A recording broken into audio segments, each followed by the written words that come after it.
Welcome to Marketing After Hours with JumpFly, where marketing meets creativity. All day, we're heads down in PPC, social media, Amazon, SEO, and more. After hours, we talk shop. Because when the day ends, the best conversations begin.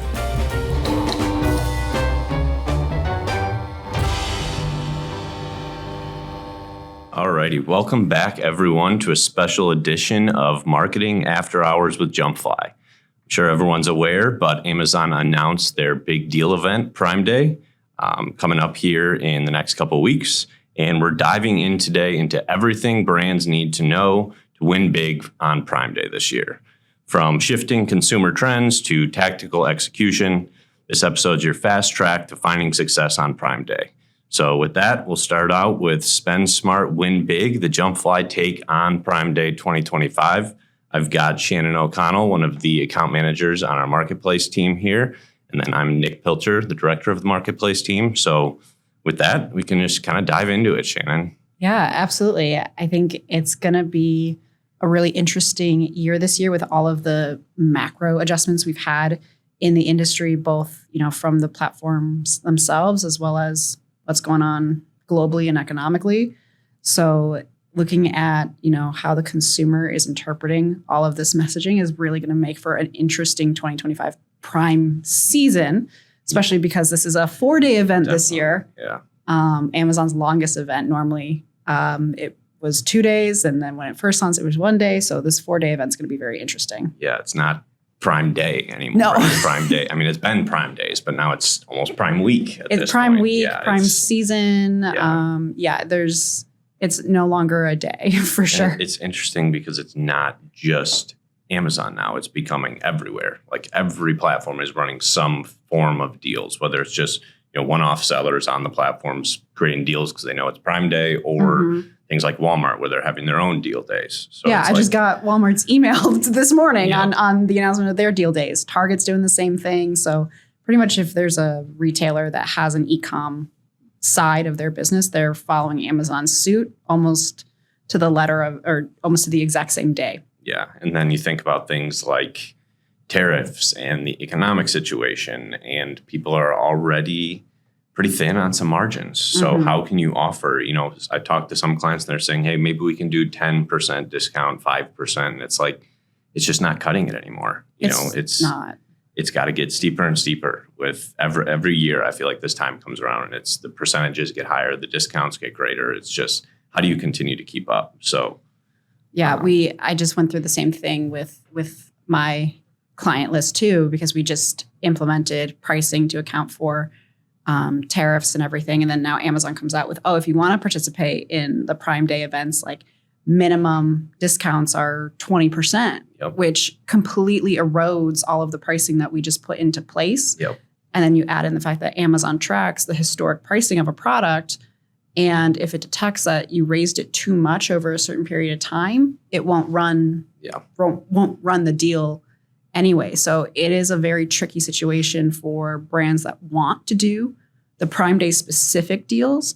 Otherwise, I'm seeing the same thing where brands are participating in non-Prime Day coupons, discounts, sale prices, that kind of thing, which get much less exposure by Amazon during those events. Just trying to get something out there, right? To capitalize on this huge amount of traffic that's coming through the platform. It's just, and you also got to think buyers are much more selective. Like they're not like people. You'd think people are just on during Prime Days shopping at that time. They've been thinking about this for weeks ahead of time. We're already seeing that now. Yeah. The exposure, and then you get this kind of lull beforehand where people are window shopping, but you can't pull back because you need to get that exposure pre-event. So it's like, how do you kind of make the best of both worlds there? And then you've also got people who, I've had conversations with a handful of clients and they say, yeah, we'd love to take part in Prime Day. And then I tell them what the requirements are. And it's like, well, never mind. We can't. So, but I think the interesting thing that's going to play a role this year too is simply the timing, because the actual dates for Prime Day is July 8th through the 11th. Yep. The Friday before that is the 4th of July. Yeah. So like that whole week leading up to is naturally going to be pretty quiet because it is a holiday week here. And normally we see people browsing and shopping and kind of exploring options in anticipation for Prime Day. And I think that's going to be really muted because people are going to be at barbecues and firework displays and doing their normal 4th of July activities that weekend. So I think we're in a little bit of a weird mix for this year. It's all over the place. It's like you almost wonder if those categories specific to like that 4th of July holiday, let's call it almost a holiday week where people are taking off work and they've got a long weekend, they're traveling, whatever it may be.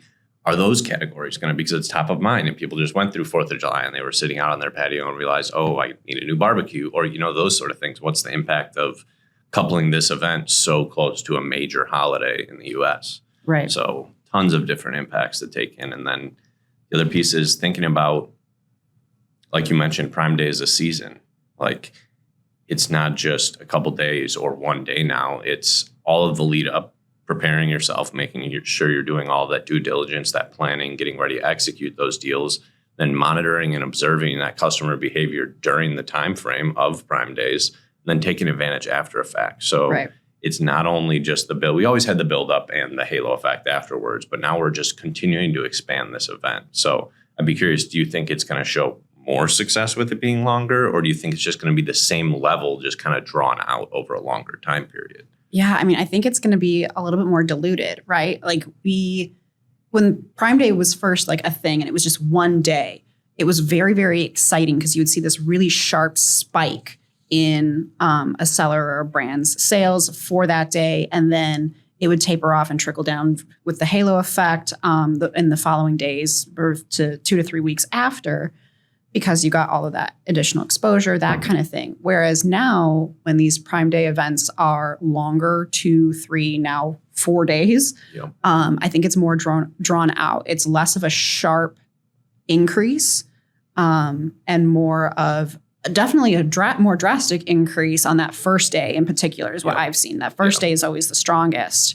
And then it tapers down a little bit on the subsequent days. Yeah, that was my other piece was like, do we expect day 1 to be the big hit? Do we expect day 4 to be the big hit? And then also, like, you're thinking about, not that you have the most control over, let's say a lightning deal, the time frame. Do you want day 1, day 2, day 3, day 4? Where would you prefer that to lie? It's like we can't. We don't know yet. I think it was last year looking at day 1, kind of blew things out of the water. Day 2, much more soft of Prime Days. And it's just like, you almost think maybe people would wait until day 4 because they're waiting to see everything that's out there. But then you also have deals that are running for Prime Day, but they're running just a limited part of Prime Day. So it's not going to last the full 4-day event. Yeah. So I think it's still going to be that first day is going to be that big initial spike. But I think the other part of the problem here is simply the lack of education of the consumer. Right. So like we as industry professionals and brands, as, in this space all the time, know that, OK, a lightning deal only runs for 6 hours and it can be placed anywhere on this day for this time frame. The consumer doesn't have that level of knowledge or even, understanding of how these Prime Day events work, how the buy box works, how these promotions work. And I think that's why we see sometimes so much volatility because consumers come and go, oh my gosh, is this deal going to be here in 4 days? Like, do I wait or do I not? Or then they see something better on that subsequent 2nd, 3rd, 4th day. We don't know. Yeah, and you also wonder what impact that has of people buying things day 1 with returns. For sure. And then seeing a better deal. Or, someone buys something on Amazon because they were just happened to come across it and then they realize Walmart has a better deal. Like, is there going to be a transfer of, purchase location, essentially, in terms of where they're just shopping around? And with all these deals overlapping, it's just more and more data points for these consumers to take in. And like you said, they're not as knowledgeable as us being in that. Not that like I wasn't before I started working on this. You have no clue. Like, how are you going to know the difference between a best deal and a lightning deal or the time frames or whatever it may be? So I think that's a big piece of it is consumers have almost been trained to this deal sensitivity. It feels like it's a deal. And it almost feels like that's purposeful by Amazon, these platforms.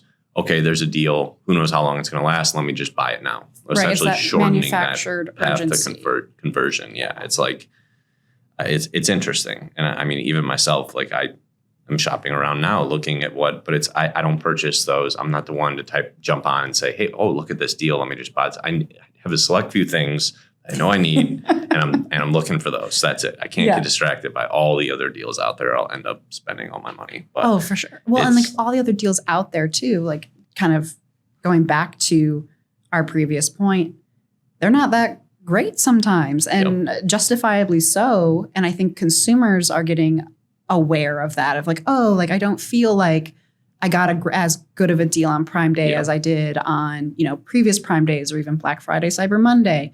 Like you hear that sentiment out there quite a bit of like, oh, the deals aren't as good. So like, is that going to impact the traffic this year? Yeah. I would say it would. Plus the number of people who, looking at the other side of that, is consumers are looking for better and better deals, feeling like they're not getting as good of deals as they have in the past.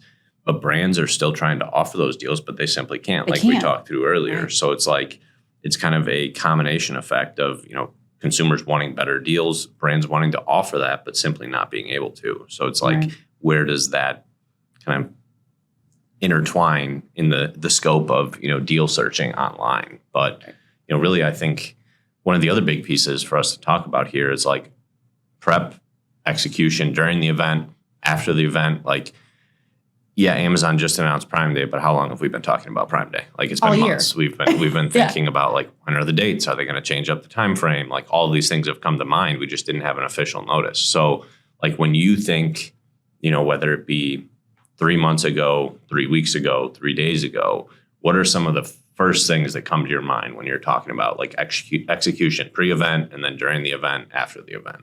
Yeah. Well, first thing I'm looking at is, rankings, is what products are going to make the most sense? Where do we have the strongest ranking in a category or for specific search terms where we're going to get the most visibility? Yeah.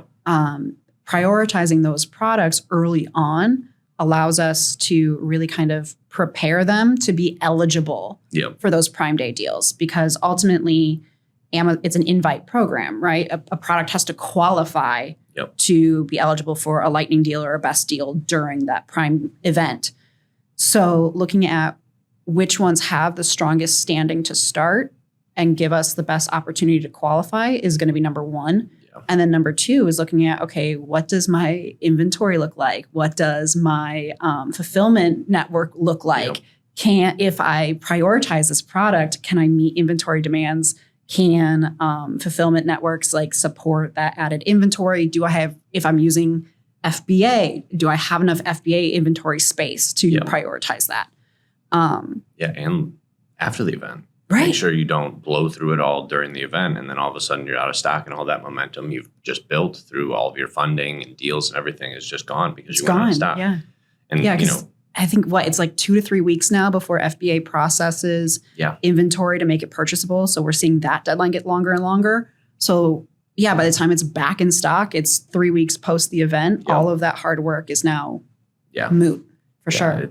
It's going to be interesting, especially with all of the logistics concerns already going on across the country, just trying to figure out, across the world, trying to figure out, am I going to have enough inventory to last through the rest of the summer?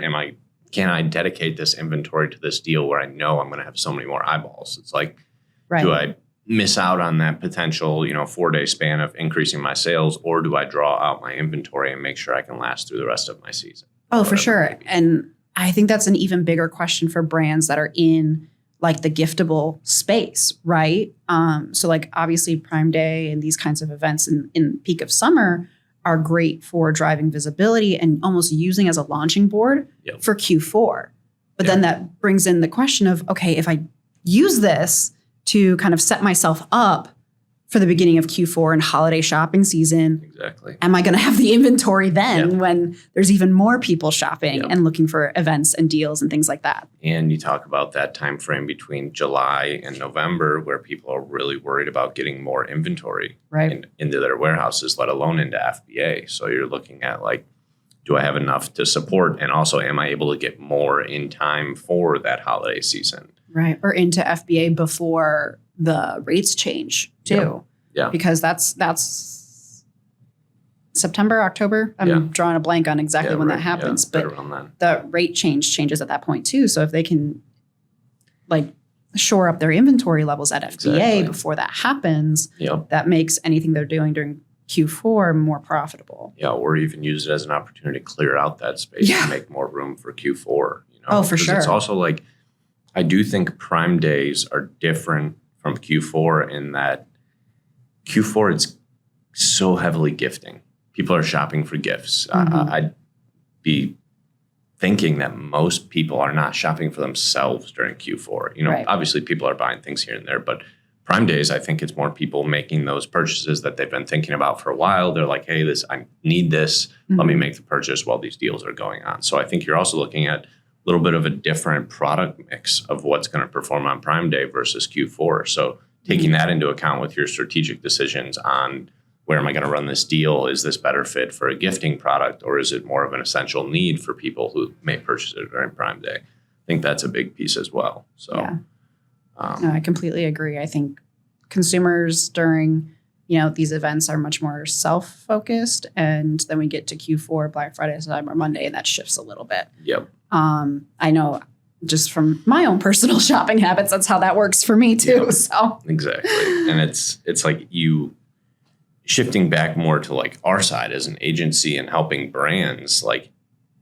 if you're a small team, you don't have an agency or a partner supporting you, or these real-time dashboards that are giving you the data and the insights throughout this event, it's really difficult to pivot and make those changes during the event. So I think that's been a big benefit for us, especially using some of the tools and some of the platforms we have, being able to, nothing's real time up to that minute with Amazon, but as close as we can get to understanding, hey, day one's ended or day one's coming to a close. What are the impacts? How do we want to translate this out to the rest of the deal days? So I think really just being able to access all of that data in real time and make those decisions based off what you're seeing just exasperates your chances for success throughout the rest of the deal days there. So for sure.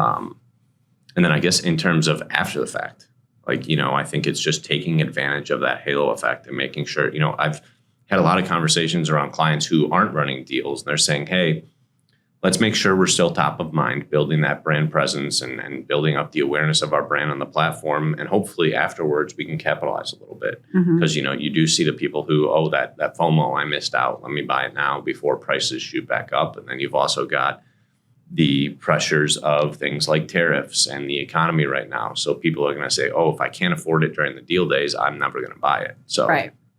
You don't know exactly what that decision process looks like yet. I don't think we've dealt with that yet. No. So no, we really haven't. And the deadline on that's coming up too. So being able to really kind of make those decisions, get a lot of data in and analyzed quickly and accurately. I think that's another pain point we've seen quite a bit is, this is all happening over such a short period of time. We have, brands or clients that don't have that robust team, and honestly, mistakes get made or things get overlooked, or there's just simply not the bandwidth to execute on a lot of these things, which is, where we come in and can really leverage some of our expertise and say, hey, like this initiative here, this can wait. Like we want to focus on these things to build awareness during Prime Day and then carry that almost into a remarketing effort. That's one of the directions I'm taking a few of my clients who aren't participating in Prime Day, aren't running deals or anything, but we can absolutely remarket and build, audiences based off of who came to their product pages during those Prime Days. Yeah.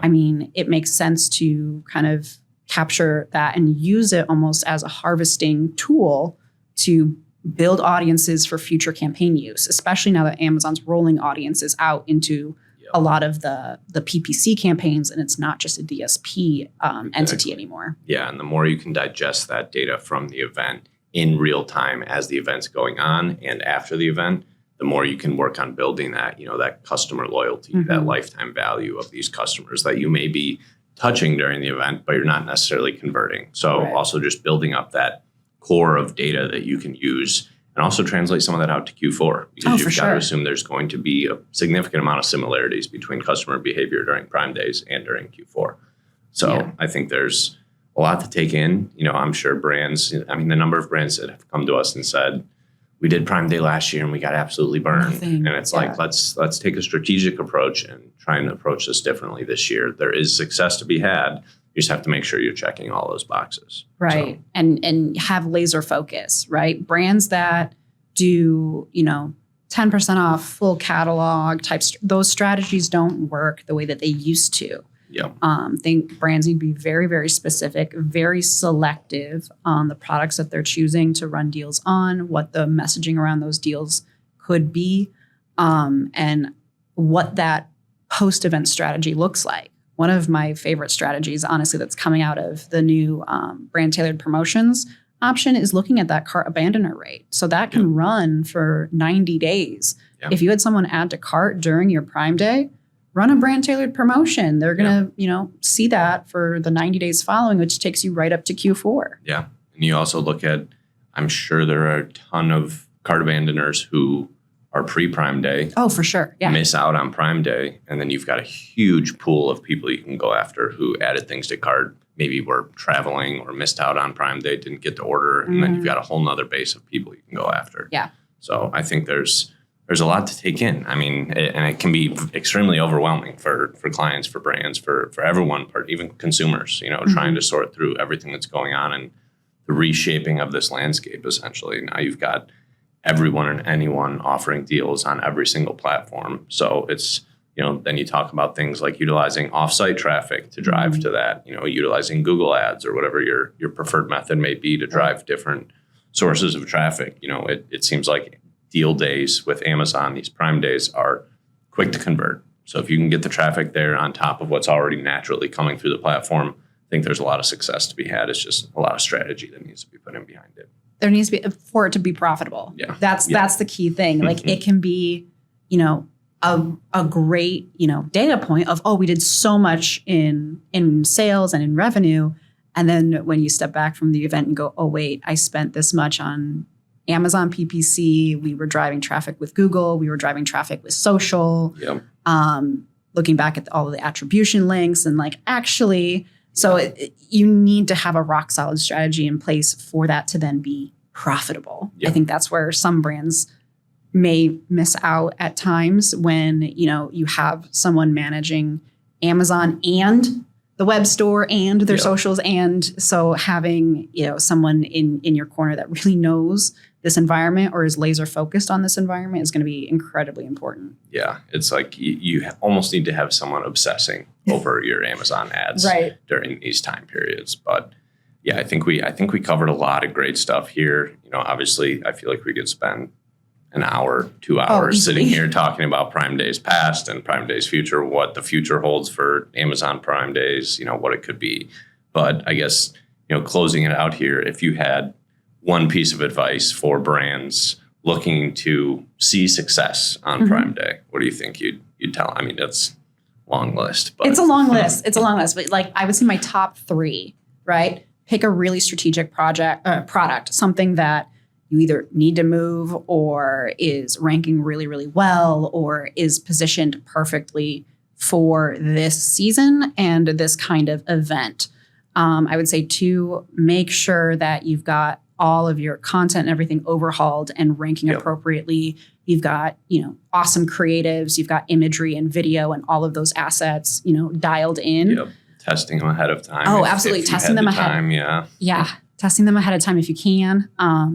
And then, making sure your inventory and your fulfillment is ready to go. I've seen so many plans that, were set up for success and ready to go fall apart simply because the backbone of the fulfillment network or inventory just weren't there. Yeah. And no one checked that. So that would be my top 3. Yeah, definitely. What about you? What's your top 3? I mean, I think if I had to pick one thing, it's just make sure you're doing your due diligence with the data to make sure you're profitable. Yeah. Because number of times I've talked to people who said, yeah, my Prime Day was great. And we sold this much and we moved so many units out the door. And then we look at it and it's like, at the end of the day, it's not quite as profitable as you thought it was. So really, I would say doing the due diligence before, during, and after the event to make sure you're running things profitably. And then 2, just being nimble, being able to adjust in real time as things pop up, as, and when you're watching those sales skyrocket, just, think forward, try and, not just obsess over that exact moment. Let's spend more, let's find more conversions. Think about the future. Think about, not everything needs to be 100% revenue driving. Obviously that's the goal, but if you can build up that brand awareness, that brand presence on the platform and see that halo out over the next 2, 3, 4, 5 weeks, then you're looking at extending out that success to an even longer time period. Yeah. I think when brands get too emotional or too excited of like, okay, we're having this huge sale event, keep going. That's when they get burned. They need to be cool and collected and logical about, this is a one-time event, but the finish line is a month away. Set those lofty goals, but make sure you're realistic in your real-time adjustments, making sure you can meet those. Yeah. So this was great. Overall, I think we touched a lot on Prime Day. I'm excited to see how it rolls out, how everyone does. I think it's going to be a good one. I think there's a lot of factors to take in. So I'm really excited to see how everything plays out. But yeah, appreciate you jumping on here. I think this was great. Hopefully we'll have some good success stories after the fact, and we can bring it up here on the next Marketing After Hours with JumpFly. For sure. I definitely think we will. Thanks, Awesome. Nick. Thanks, Shannon. All right.